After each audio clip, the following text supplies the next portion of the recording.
It's 7:30, so we'll go ahead and get started. I'm Dr. Shannon Barker. I'm one of the CHC pediatricians and on the Valley-Wise Grand Rounds Committee. And I have the pleasure of introducing my intern when I was a chief resident, Dr. Kaivan Dadachanji. And today, and he went to residency at Loma Linda in the primary care track. Prior to that, he went to medical school at Western University of Health Sciences in Pomona, California. Today, and he briefly spent time in San Diego as a private pediatrician before joining us in Phoenix at the North Phoenix location of the Valley-Wise FQHC clinics. So today he will be speaking about vitamin D and all the intricacies of that. Just as a few reminders and housekeeping things, make sure to mute yourself. And Megan will be putting the CME code in the chat halfway through the presentation. We'll also keep an eye on the chat for any questions. All right, without further ado, go ahead. All right, hello everyone. Can everybody hear me okay? Yes. All right. Yes, my name is Kaivan. I'm a pediatrician exactly right here at the North Phoenix location of Valley-Wise. Today we'll be talking about vitamin D through the years. Feel free to stop me if you have questions during the presentation, or you can also save them towards the end, and that's completely fine. So the goals are to explore the medical history of vitamin D deficiencies and supplementation, review our current understanding of vitamin D and its role in health, and discuss recommendations for vitamin D supplementation and nutritional intake from newborns all the way to adulthood. I have no financial disclosures and no conflicts of interest. This is just a brief overview, and we'll go through this more in depth in a little bit, but here's some children with rickets. You can see some of the bow-legging as well as the gene valgum. And then here's kind of vitamin D synthesis in the body. So fish oils have been used as medicine as early as 400 BCE and was noted by Hippocrates and Pliny. Vikings also regularly used cod oil in the 700s AD for overall health. Starting in around the mid-1600s, cod liver was used specifically as a treatment for rickets. And then in the 1800s, rickets was kind of described as the English urban disease, noted in patients in large cities without a lot of good access to sunlight and with not a good varied nutritional intake. This is a Dr. Whistler in 1645, made a landmark article documenting rickets. Next, we'll go over the history of the identification of active vitamin D. From kind of the 1600s all the way up to almost 1900, we understood rickets in relationship to food and sun exposure, but we weren't exactly sure what that relationship was. From the 1890s all the way to 1930, we discovered vitamin D and its structure. We realized that sunlight does not equal vitamin D. It's instead sunlight needed to kind of activate the molecules. And then from 1930s to the 70s, figured out more about vitamin D metabolites, including 1,25 dihydroxy vitamin D. And then from the 70s onward, discovering more cellular machinery, functions, genetic sequencing, and then more associations with vitamin D and other diseases other than just rickets. So here's a nice diagram here showing sunlight, particularly UVB rays. And they go through the skin, and our body's natural 7-dehydrocholesterol gets converted to cholecalciferol, which we also call vitamin D3. You can also get vitamin D3 through food intake. Then in the liver, there's an enzyme called 25-hydroxylase, and that converts the cholecalciferol into 25-hydroxy vitamin D3. That then goes to the kidneys, and in the kidneys, there's an enzyme called 1-alpha hydroxylase, And this converts the 25 hydroxy vitamin D3 into 125 dihydroxy vitamin D3, or as it's also known as calcitriol. And this is the active form of vitamin D. Vitamin D is closely related to PTH, parathyroid hormone. And so we first kind of discovered about this in the 1960s, that parathyroid hormone and vitamin D are codependent. In the 70s, we realized that parathyroid hormone was stimulated by even mild levels of hypocalcemia, and parathyroid hormone stimulates the production of that 1-alpha hydroxylase enzyme that we were talking about in the previous slide. This time, we also found that 125 dihydroxy vitamin D has some functions on the kidneys, bones, intestines, and it's mostly for calcium regulation.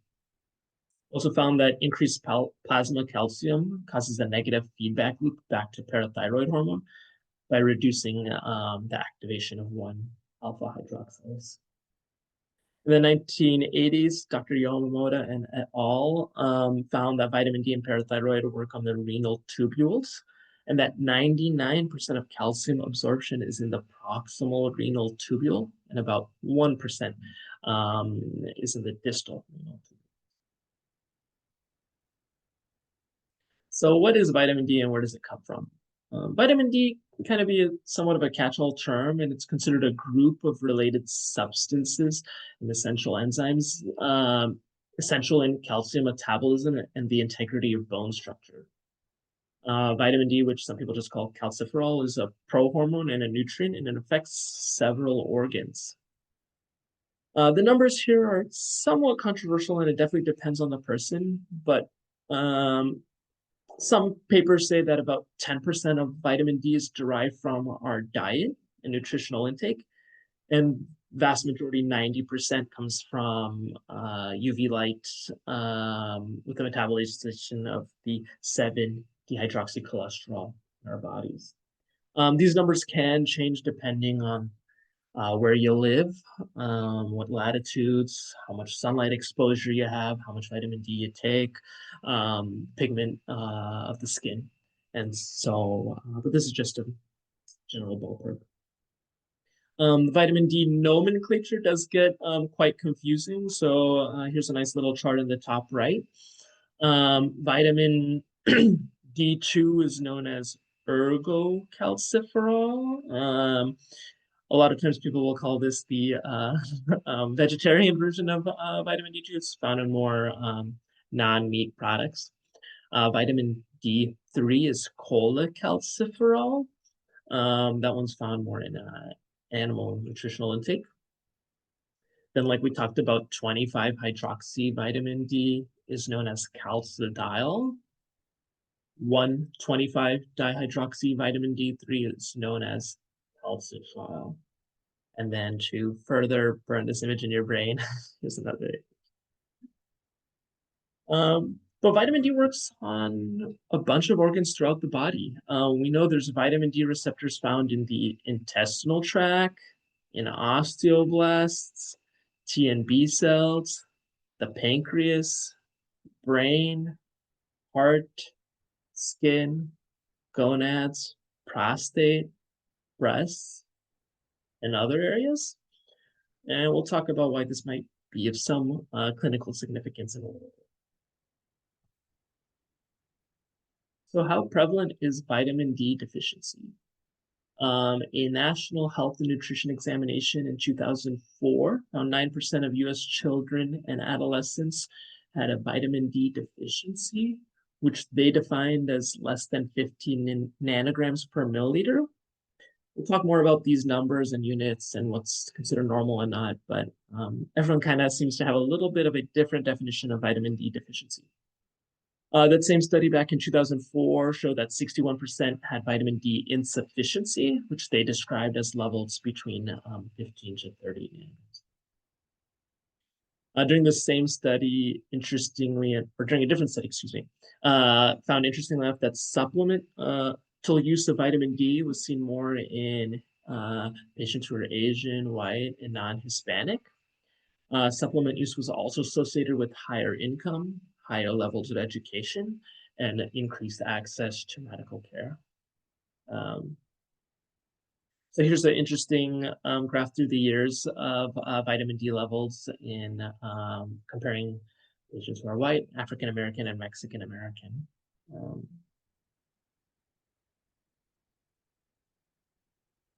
So who is at risk for vitamin D deficiency? Probably exclusively breastfed infants. Probably most are at risk for vitamin D deficiency. Older adults, people with limited sun exposure, people with darker pigmented skin, individuals with a BMI greater than 30. There's some data that greater amounts of subcutaneous fat sequester more vitamin D. We'll talk about this in a later slide as well. People who have undergone intestinal surgeries because small intestine absorbs a lot of vitamin D. People with conditions that limit fat absorption, liver disease, kidney disease, cystic fibrosis, celiac disease, Crohn's, ulcerative colitis, and others. So how do we measure vitamin D? So we recommend screening vitamin D by obtaining calcidiol levels, aka the 25-hydroxy vitamin D levels. There's two commonly used units, nanograms per milliliter, which is what we'll mostly use for this talk, and then nanomoles per liter. It's a simple conversion where you just times 2.5 to convert back and forth. I've seen this a few times, usually from other providers, but serum levels of 125 dihydroxy vitamin D have little or no relationship to vitamin D stores, but rather are regulated mostly by parathyroid hormones. So for screening, we recommend not using this 125 dihydroxy vitamin D levels. At least here at ValueWise, both orders show up when you just type in like vitamin D along with a million different supplement dosages and formulations.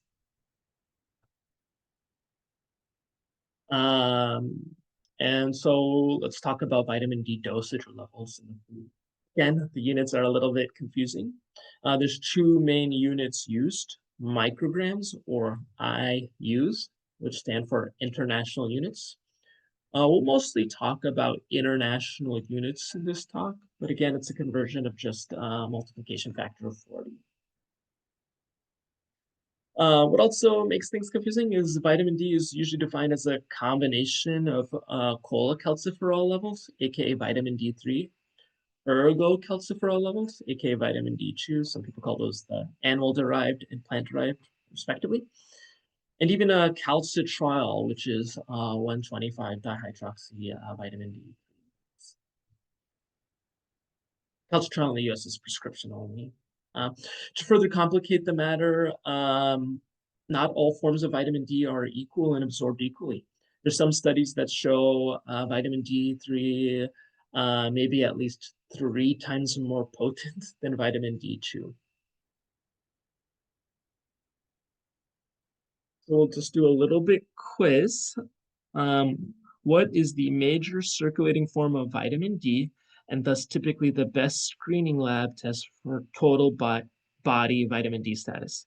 Is it A, cholecalciferol levels, B, ergocalciferol levels, C, calcidiol levels, aka 25 hydroxy vitamin D, or D, calcitriol, aka 125 dihydroxy vitamin D? You guys can post the answers in the chat if you want to make it a little bit interactive.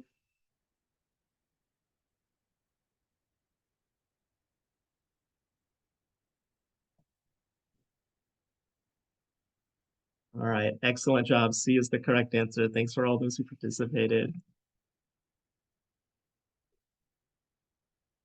So testing for vitamin D disorders.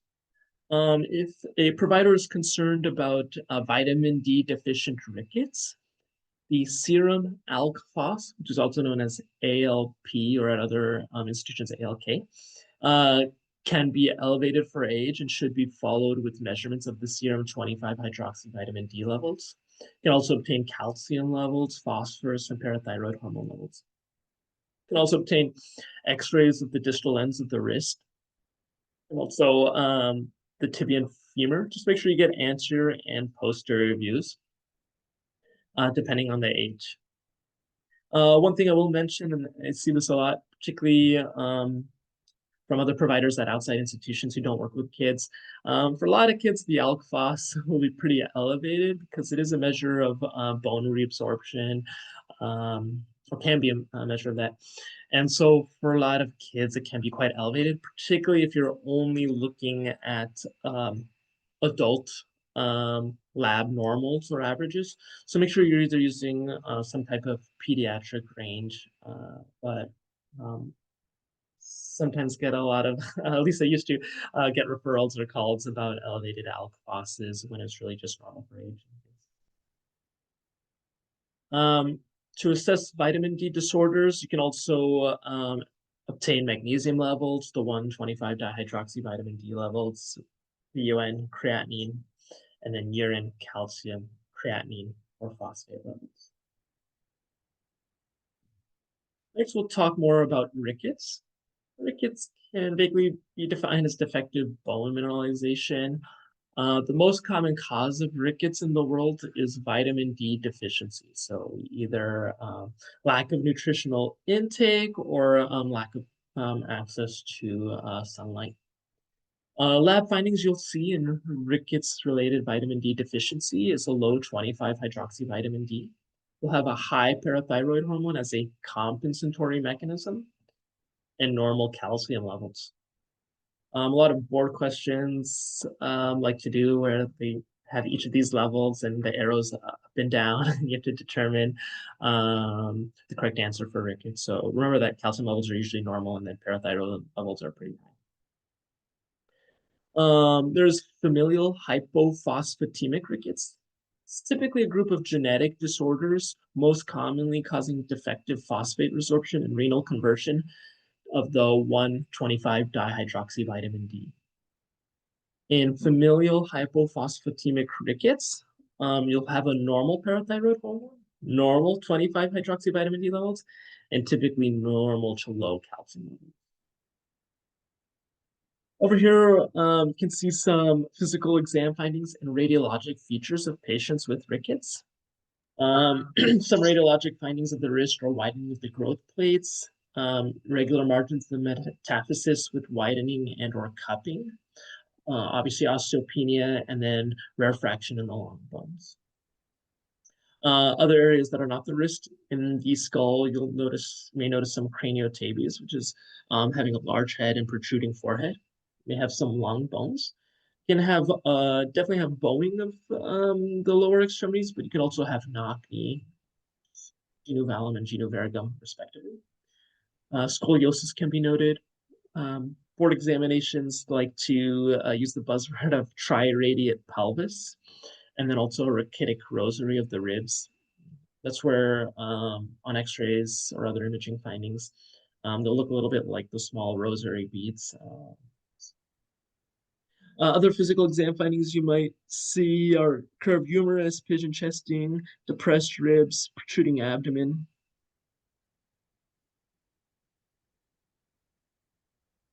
Here's some image of the fraying and cupping noticed of rickets the wrist.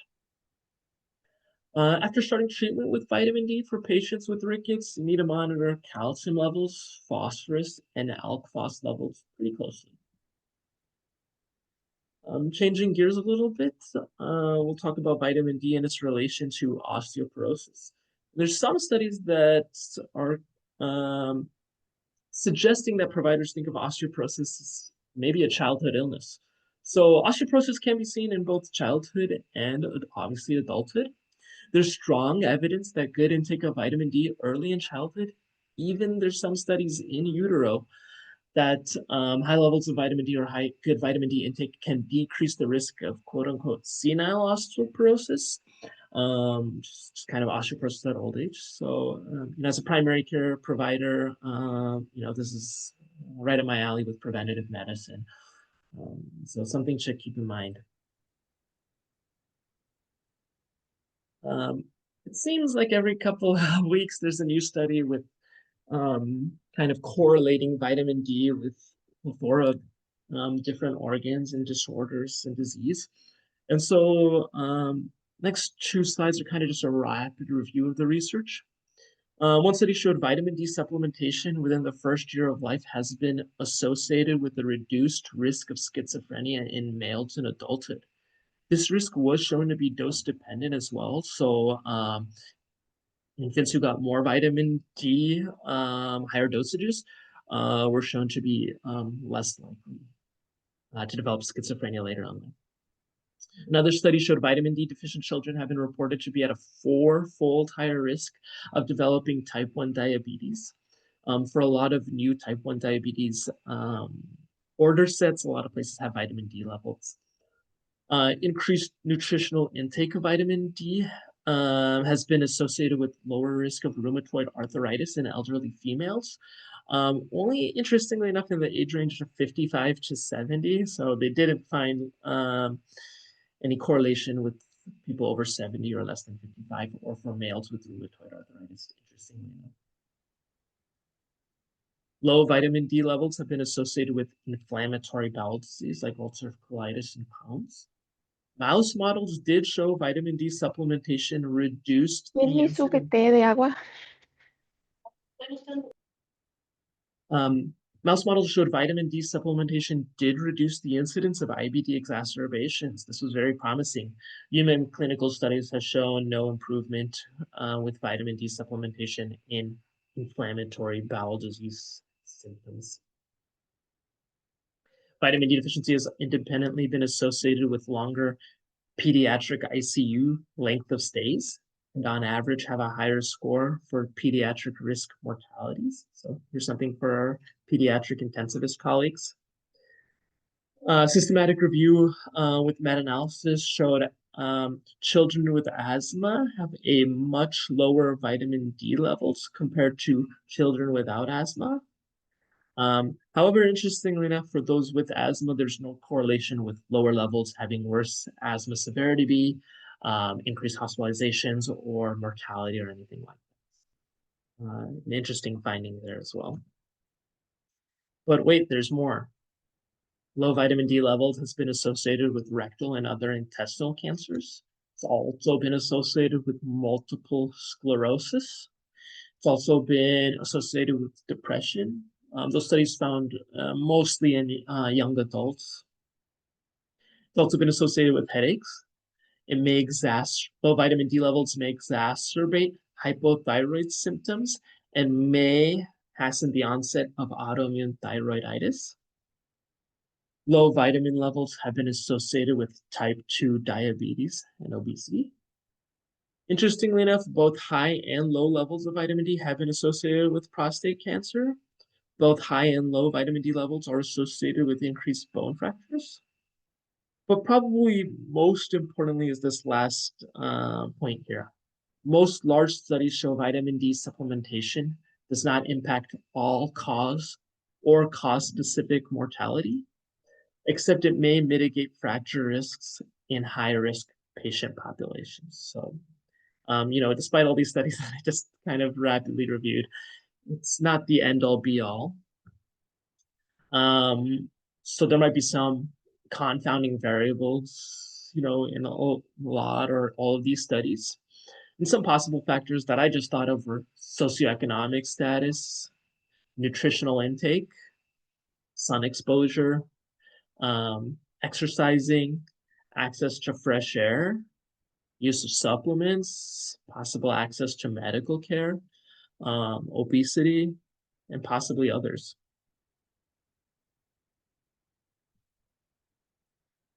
Next, we'll talk about vitamin D and respiratory infections and COVID-19. So meta-analysis of 25 randomized controlled trials showed vitamin D supplementation reduced the risk of developing URIs. And weekly vitamin D supplementation was especially protective, particularly in patients with vitamin D levels less than 10 nanograms per milliliter. So as a primary care provider, I see a lot of URIs. I see a lot of patients come in and concerned that their kids have, over 6 to even 10 URIs in a year. And that can be quite regular and normal. And families will often ask, oh, what can I do to prevent URIs? And so, this study kind of points that increased vitamin D, whether that's through nutritional intake or safe sunlight exposure, or even vitamin D supplementation, may be beneficial. There's a Turkish study of 80 children hospitalized with COVID-19 virus, and they had a statistically significant decreased vitamin D levels, about 5 nanograms per milliliter lower compared to control patients. A double-blind randomized controlled trial of 200 patients in Brazil showed high-dose vitamin D had no statistical changes in outcomes, including mortality or length of stay in patients admitted for COVID-19 infections. The National Institute for Health recommended in 2021, there's insufficient data to recommend either for or against the use of vitamin D in treating or preventing COVID-19. Next, we'll talk about vitamin D and obesity. Studies in both kids and adults demonstrate that body fat mass and BMI is inversely correlated with vitamin D levels. Vitamin D receptors and 25-hydroxy 1-alpha hydroxylase genes have been identified in adipocyte cells. There's some in vitro evidence, again, in vitro, that 1,25-dihydroxy vitamin D interacts with transcription factors and that may inhibit adipogenesis and may reduce fat mass. It's not been demonstrated in vivo yet in humans. Vitamin D has an inverse correlation to insulin resistance. At this time, there's inconclusive evidence whether low vitamin D levels cause obesity or vice versa. There's also no evidence whether treatment of low vitamin D levels can improve obesity or vice versa, reducing your BMI that improve vitamin D levels. So there's no studies show that. Here's a nice diagram, shows vitamin D can increase insulin sensitivity. It increases thermogenesis and, interestingly enough, increases fecal fat loss. And all of these can boost metabolism. This is a picture of me back in 2007. Just joking. Our skin's protector, melanin. So melanin protects against the risk of skin cancer. UV rays induce the photolysis of folate, which can be possible carcinogen. However, high melanin levels can cause decreased vitamin D synthesis by preventing particularly the UV type B rays from reaching the lower levels of epidermis. This risk may manifest in situations with inadequate sun exposure. People with darker skin tones may absorb UV light by a factor of 6 to 20 compared to those with paler skin tones. This number is somewhat contested, so take it with a grain of salt, but it does give, I think, just a general ballpark. Sun exposure and vitamin D. Like we were talking about earlier, again, there's some studies that show 90% of our vitamin D intake comes from sunlight and 10 from kind of nutritional intake. For adequate vitamin D synthesis, exposure to the midday sun, which we often define as between 10 a.m. to 3 p.m. For 10 to 15 minutes in the spring, summer, and fall is considered sufficient for people with lighter skin tones. After this extent of exposure, application of a sunscreen with at least a SPF of greater than 15 to 30 is recommended to prevent the damaging effects of chronic excessive exposure to sunlight. Wouldn't be a pediatric Grams Rounds without commenting on an article from CHOP or quoting someone from Children's Hospital Philadelphia. But this is a nice practical approach. I like what this Dr. Levine said. So they recommend parents allow children to have 10 to 15 minutes of sun time before applying sunscreen. This allows them to have sufficient sunlight exposure to meet their vitamin D requirements. He said even after applying sunscreen, kids continue to take some vitamin D, and kids and a lot of adults don't apply adequate amounts of sunscreen or use a proper technique to apply sunscreen. And then also people tend to forget to reapply sunscreen after a couple of hours or after going into the water. So in most cases, sunscreen really does not interfere with getting enough vitamin D.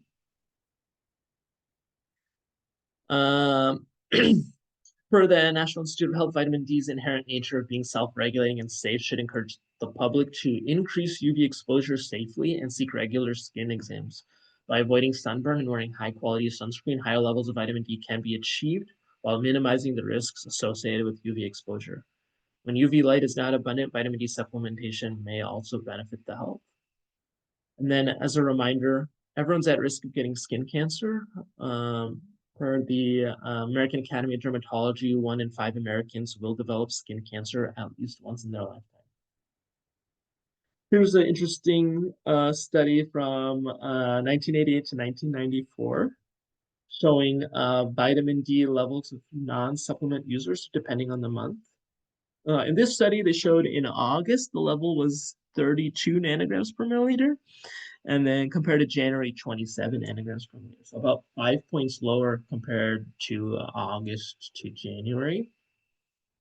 The study is over 30 years old. I have a feeling that vitamin D levels are much lower now. Back then, not sure if that's due to sunlight exposure or intake. Here's vitamin D deficiency across the world. In this study, which was 2023, they defined deficiency as less than 20 nanograms per milliliter. United States actually doing pretty good compared to the rest of the world in this study. Canada being in a higher latitude and maybe having other factors, it's a little bit higher prevalence of vitamin D deficiency. People from India and Pakistan were not doing too well at 50 to 74% being deficient in vitamin D. The countries and areas that are grayed out, that's just because they have no data available. So clinical pearl, it's important to remember that vitamin D deficiency is highly dependent on the season of when the test is obtained. I'm truly curious if at Phoenix vitamin D levels are higher or lower during the summer.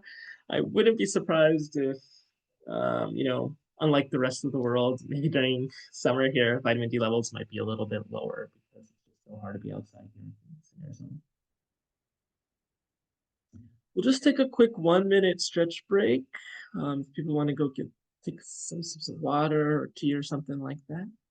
Back in about a minute.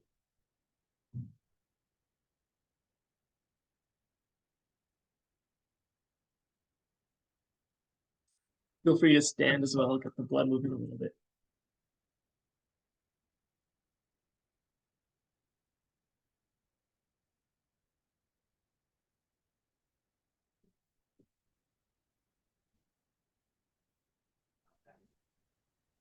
There's a question in the chat. I don't know if you'll get to later about vitamin D supplementation in infants. Also for everyone, Megan did drop the CME code. Yes, thank you for dropping the all-important CME code.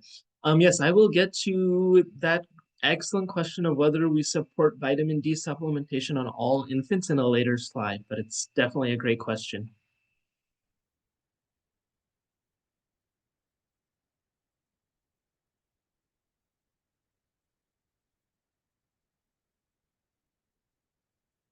The short answer is yes for me.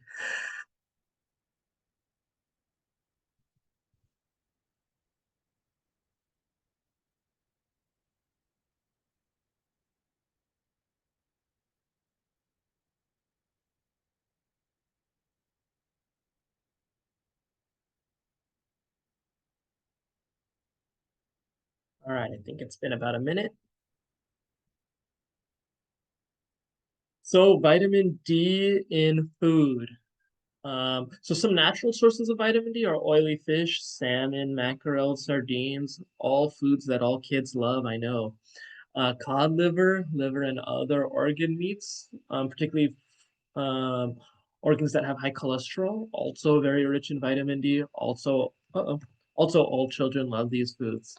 Egg yolks have variable amount of vitamin D. Mushrooms, particularly for vegan patients or vegan colleagues, are a great natural source of vitamin D found in nature.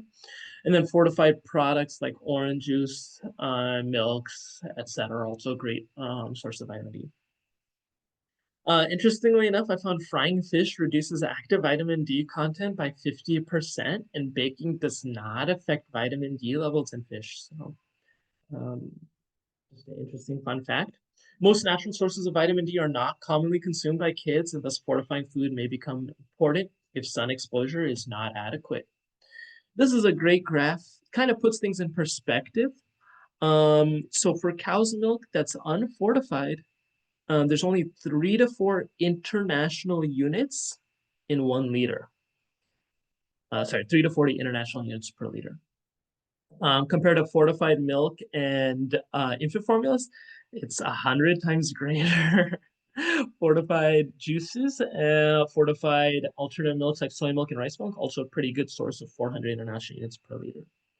We always talk about egg yolks when talking about vitamin D. They're actually pretty low, in my opinion, 20 to 25 international units per yolk, depending on the yolk. For people who are vegetarian or vegan, tofu, they describe it as a fifth of a block. No idea how big a block is, but it's pretty good with 120 international units. Fresh shiitake mushrooms has 100 international units per 100 grams. That's about 100 international units per 3 ounces. And then interestingly enough, dried mushrooms that are not radiated, that increases by over 15-fold. I can see the seafood is really high in vitamin D, but not all seafood is created equal. You can see um, salmon, 350, and then codfish at 45 international units per 100 grams. All right, breast milk and vitamin D content. Human breast milk is the best source of nutrition for term infants. We all agree with that. Vitamin D content of breast milk alone is likely insufficient to meet the recommended intake for most babies in the United States. Vitamin D content in breast milk averages 22 international units per 1 liter, and it ranges depending on vitamin D levels of mom between 15 to 50. So assuming an average of like 750 mLs, which is about 25 ounces per day, exclusively breastfed infants without sun exposure would only provide 11 to 38 international units of vitamin D per day, below what some people recommend the minimum intake be of 200 international units per day.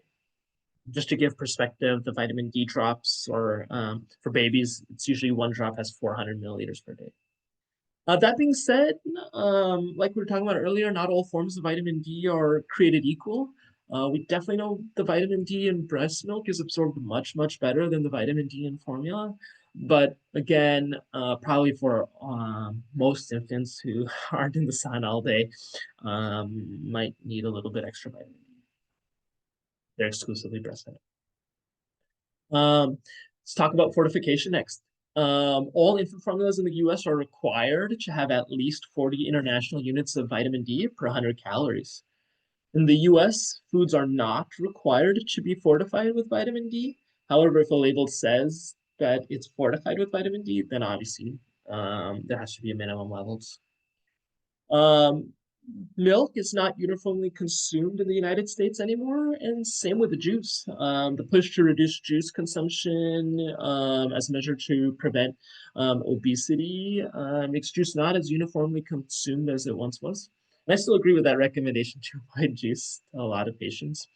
But one kind of part of that is lower vitamin D levels. Surveys of compliance of various dairies that say they fortify vitamin D showed that a lot were actually not in compliant, and they didn't have as much vitamin D as they were saying they were putting in. So that's interesting. Next, we'll talk about AI. It's told we can't do grand rounds without discussing AI, but in this time it's adequate intake and not artificial intelligence.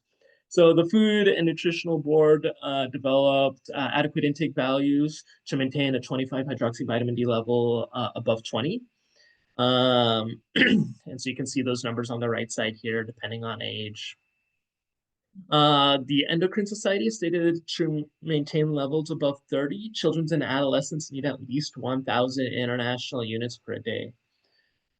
So again, if you remember from those slides of different foods, you know, the egg yolk was 25 international units of vitamin D, and the recommended is 1,000.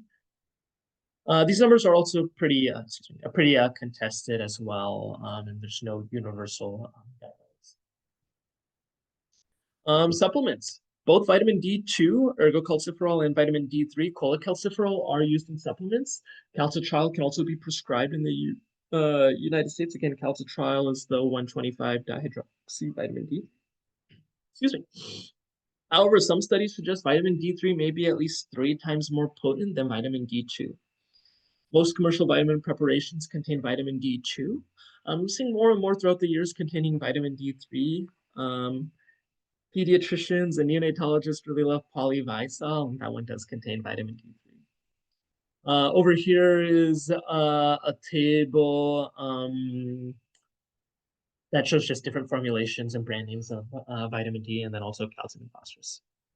Medications that interact with vitamin D. So medications that reduce vitamin D levels are orlistat. It's, think a treatment for obesity, statins, which reduce cholesterol synthesis, steroids, anti-seizure medications. Thiazide diuretics may decrease urine calcium excretion and cause hypercalcemia, especially in combination with vitamin D supplements. So what is a normal vitamin D level? According to the American Academy of Pediatrics, a lower limit of 20 nanograms per milliliter is considered vitamin D sufficient. There is data in adults that suggests we should use a somewhat higher cutoff. Some places recommend that cutoff be about 30 or 32 nanograms per milliliter, either for adults or older kids and teens. Vitamin D deficiency is different than insufficiency. The American Academy of Pediatrics defines severe deficiency as 5 nanograms per milliliter or less, and the mild moderate to 5 to 15, and then insufficient as 16 to 20, and sufficiency as anything above 21, and then over 100 being excess. When I usually talk to families about vitamin D levels, I usually tell people the goal is 20 to 30. So I kind of give a big range with that regard. Next, we'll talk about excess intoxication. Individuals with 25 hydroxy vitamin D levels greater than 100 nanograms per milliliter have been designated kind of arbitrarily as vitamin D excess. We know data from sunbathers and lifeguards. They achieve levels greater than 100 quite commonly without any evidence of vitamin D intoxication. Additionally, administration of vitamin D supplements leading to vitamin D levels greater than 100 it's not typically associated with harmful acute effects. Hypercalcemia is definitely associated when levels get above 150 nanograms per milliliter. Some side effects of vitamin D supplementation, these are rare, particularly when taken as directed. Usually only see these when people are taking multiple supplements or they're taking way more than directed. That's nausea, vomiting, muscle weakness, kidney stones, confusion, dehydration. All right, so to answer the questions, infants who are exclusively breastfed or receive less than 1 liter, which is about 34 ounces of formula a day, should be supplemented with 400 international units of vitamin D daily, starting in the first few days of life and continuing until they're 12 months of age. Other countries, I think there's some countries in Europe that use a number of 200 international units. But kind of regardless, we do recommend supplementation for all infants. My approach is if a baby is exclusively breastfed, I will recommend 400 international units of vitamin D daily.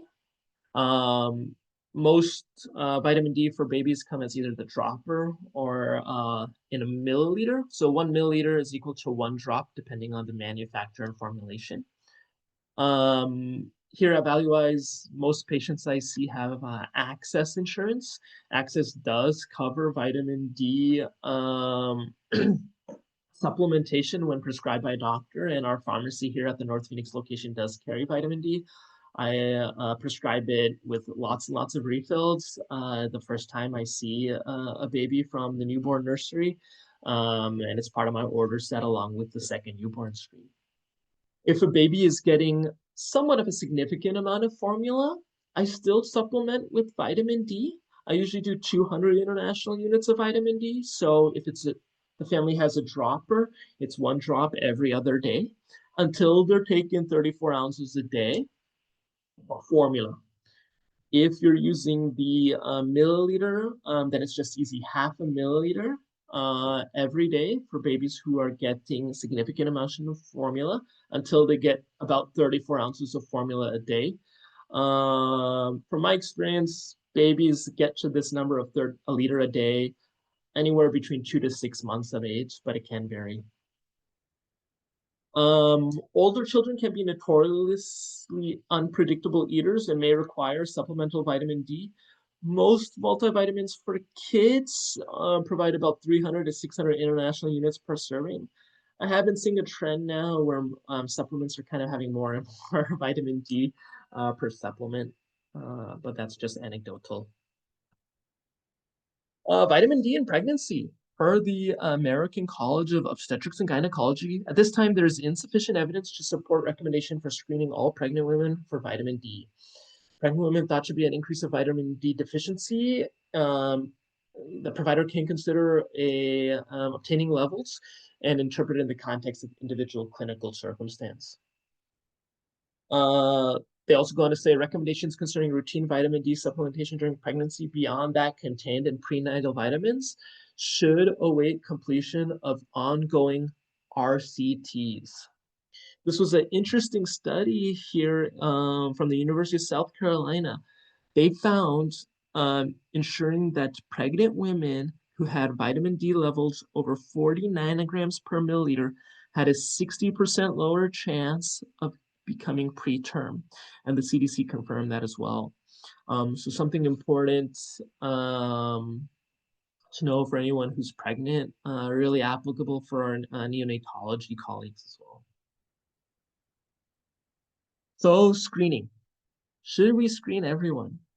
It's somewhat controversial, but as of right now, the American Academy of Family Practice recommends not obtaining routine screening on all healthy children or adults. Children with bone disease, other chronic diseases, taking seizure medicines or chronic steroids, other risk factors may benefit from monitoring. Some of these children may also just benefit from chronic supplementation and higher levels of higher dosages of vitamin D.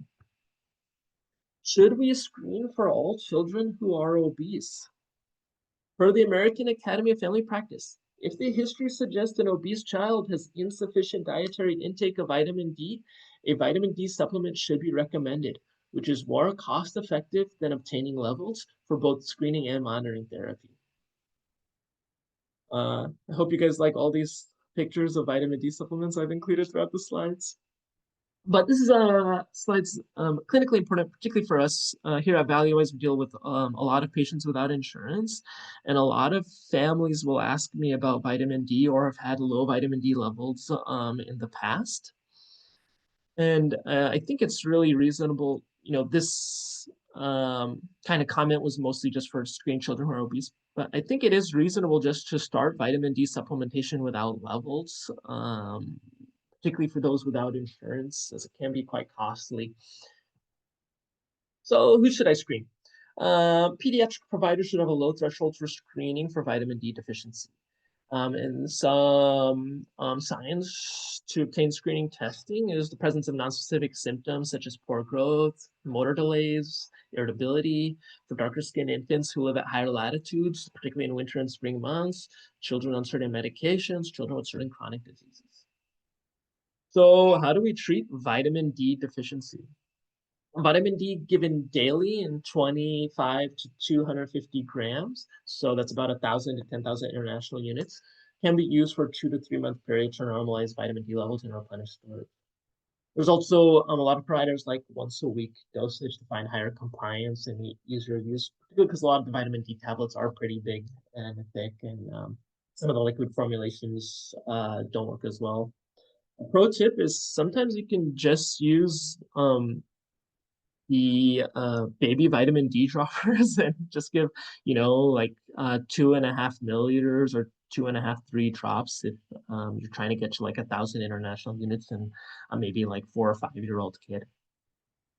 The Pediatric Endocrine Society recommends for kids less than 12 months old, giving 2,000 international units for 6 to 12 weeks, followed by a maintenance dose of at least 400 international units for 3 to 6 months. For kids greater than 12 months, 2,000 international units for 6 to 12 weeks, followed by maintenance dose of 600 to 2,000 international units. And that's a great protocol. I like this algorithm from Children's Hospital of Colorado. I kind of have a dot phrase, just this chart. I like it because it doesn't have like a treatment dosage and then a maintenance dosage. It's kind of the same dosage. And you just recheck everyone's vitamin D levels every 3 months until they normalize. And if patients are not improving on vitamin D and the patient is hearing, then you consider a referral to pediatric endocrinology. In all my years of doing this, I've never seen a person that's previously healthy and has no risk factors not improve with vitamin D as long as they're adherent. But it is something to keep an eye out for. All right, coming towards the end. Here's a board's practice question or a MOCA question. So 16-year-old female presents with a stress fracture in her left foot and also in her lower leg last year. Both healed appropriately after rest. She wants to become a professional gymnast and practices 3 hours a day, every other day. She has normal menses and tracks well on the growth chart. She eats a lot of Takis and hot Cheetos and ramen. She is interested in learning how she can prevent this from occurring in the future. Which of the following is most likely to provide information in addressing her concern? X-rays of the foot and lower extremity, an MRI, serum calcium levels, 25 hydroxy vitamin D levels, and 125 hydroxy vitamin D. So if you guys want to put the answers in the chat to make it a little bit interactive.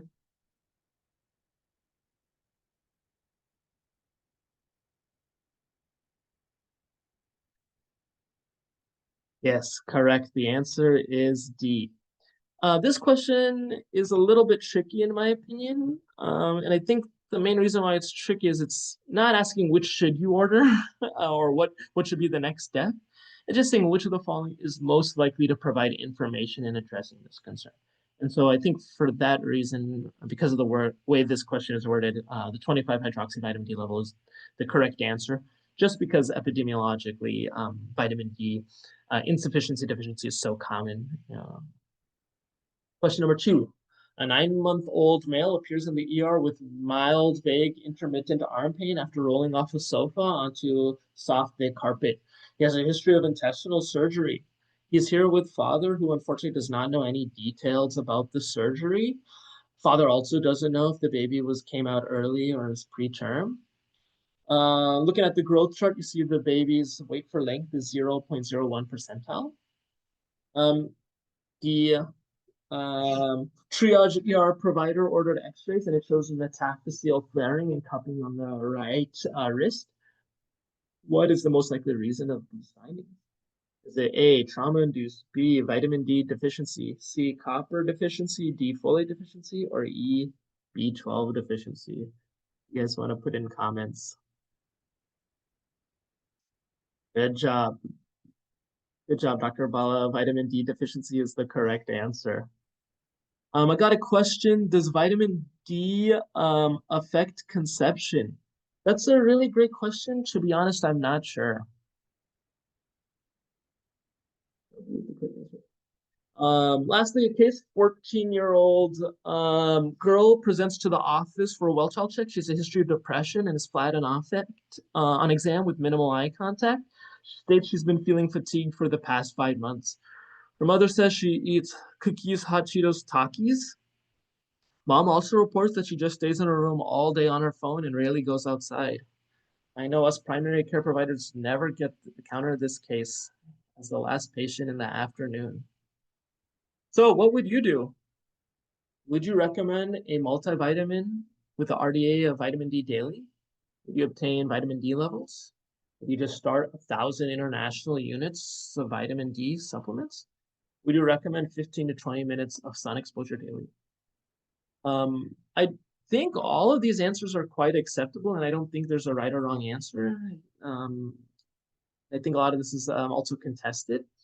I would probably at a minimum at least recommend 15 to 20 minutes of sun exposure daily, just for kind of the depression, regardless of vitamin D levels or intake. I think really reasonable to start a multivitamin for vitamin D. The USPSTF recommends all females of childbearing age take a women's daily multivitamin. And so usually those have vitamin D. And so I think that's reasonable. I think very reasonable to obtain a level. That way family knows definitively whether they have vitamin D deficiency or insufficiency, and maybe more compliant with possibly needing higher vitamin D supplements.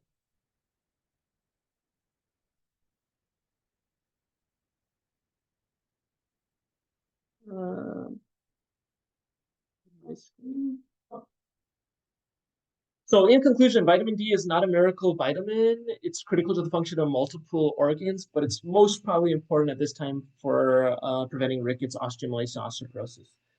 More studies need to be done to determine the correct vitamin D cutoffs for vitamin D sufficiency in children. And then determining adequate vitamin D levels is difficult because the levels are influenced by many factors.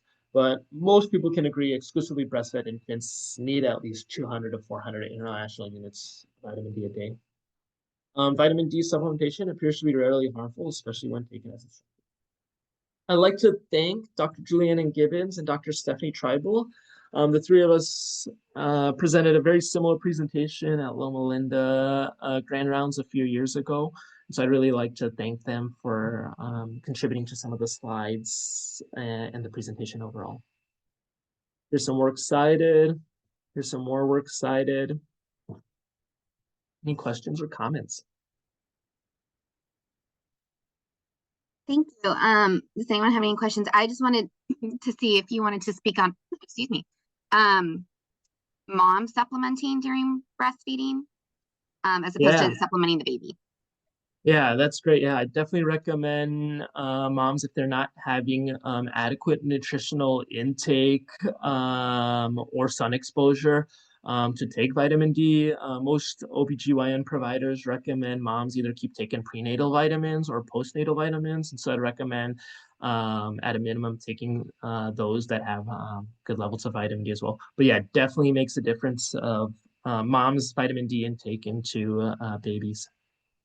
So just if moms take 6,400 units, international units of vitamin D a day, then the babies get 400 units. So then you don't have to supplement the baby, which there's hard to get that much vitamin, or there's not a pill that has 6,400.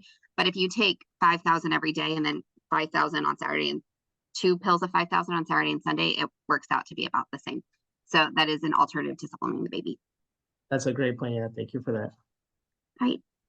Oh, there's one more question. What food has the max content of vitamin D?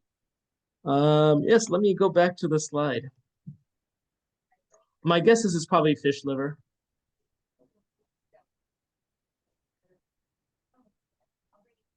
So Atlantic herring had 1,600 international units per 3 ounces.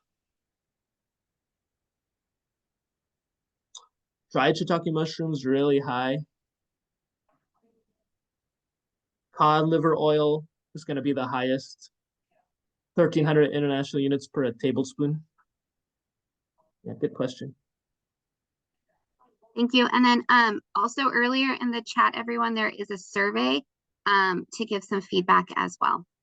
All right, if there's no further questions, thank you all for your time. Thank you, Dr. Dadachanji, and for an excellent presentation. Thank you all. Have a great day.